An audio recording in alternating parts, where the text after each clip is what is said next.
Coming to get you, Barbara.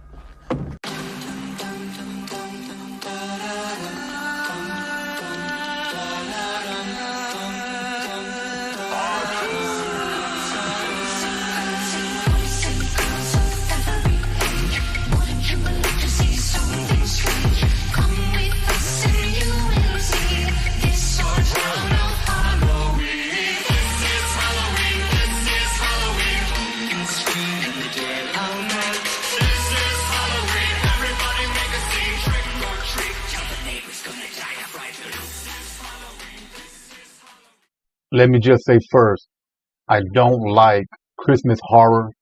I don't like when they both mix like that. But because it's Terrifier and I'm a real big fan of the first two, I had to check it out. And I knew it was going to feel a little off because most slasher characters have an iconic look to them that never changes. Whether it's Freddy, Jason, or Michael, you have never seen them dressed up in a Santa Claus outfit. The only one who might look a little different every once in a while is Freddy.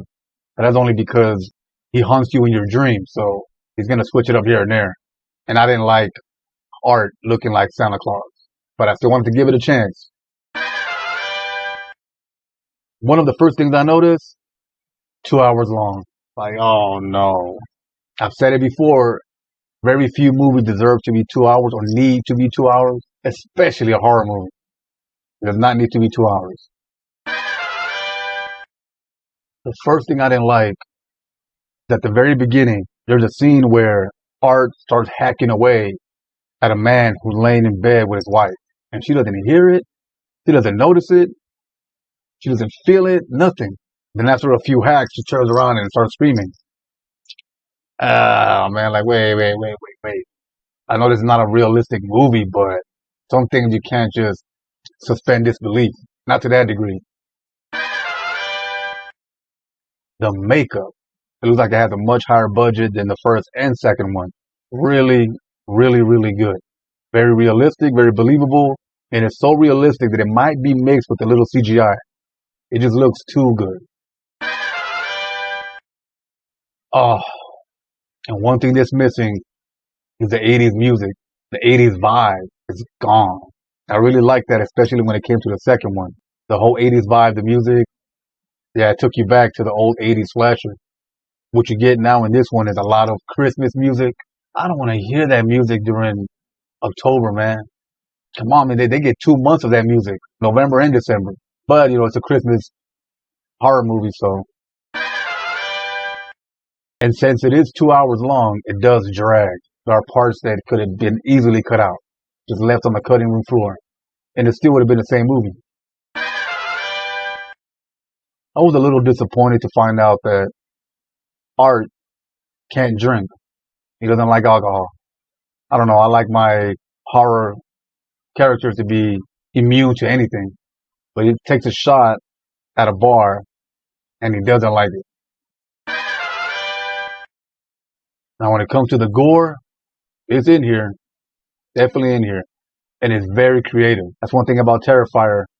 They're very creative when it comes to the kills, but not as creative as the second one. I kept hearing about people passing out in the theater or running out or walking out because it was so gory, but this movie has nothing on number 2.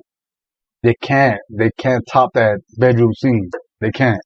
I don't think anybody will be able to. They tried, but no. Yeah, so it looks like it was a marketing ploy. I don't think anybody really was that sick from watching this movie. The second one, I would believe it, but not this one. So Art, he's known for using a lot of tools for his killing, even guns.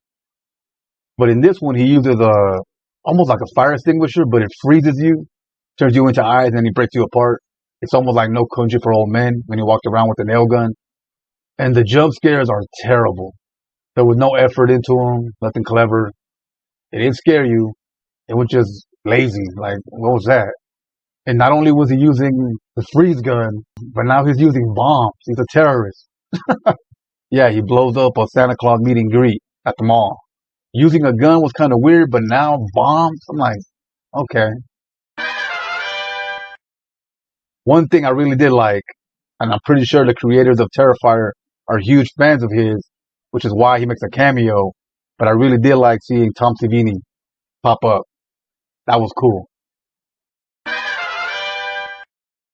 Now, there's one scene in particular that a lot of people were talking about, which is where Art takes a chainsaw and puts it up some guy's part where the sun don't shine. I thought that scene might top the bedroom scene in part 2, but nope, it didn't.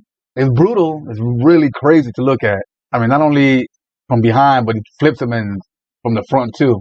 Like, man, this guy, that was crazy. That was brutal. But again, it won't top that bedroom scene. No way.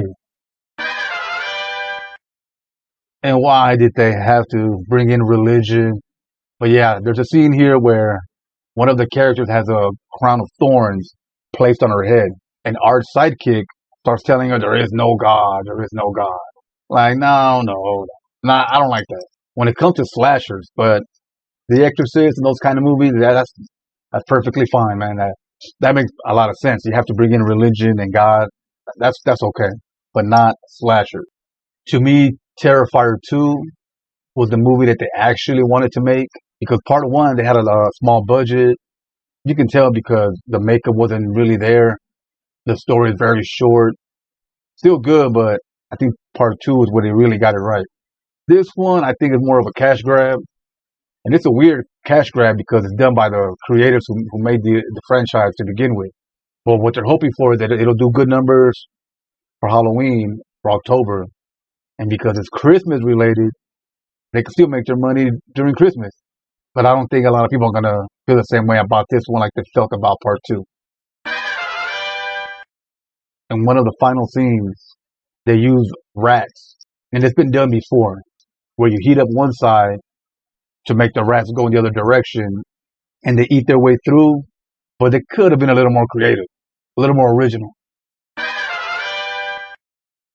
So from 1 to 10, I'm going to give this movie here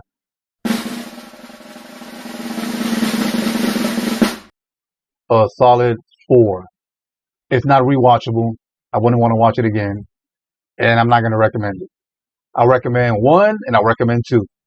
That's about it. I will catch you on the next one. Peace out.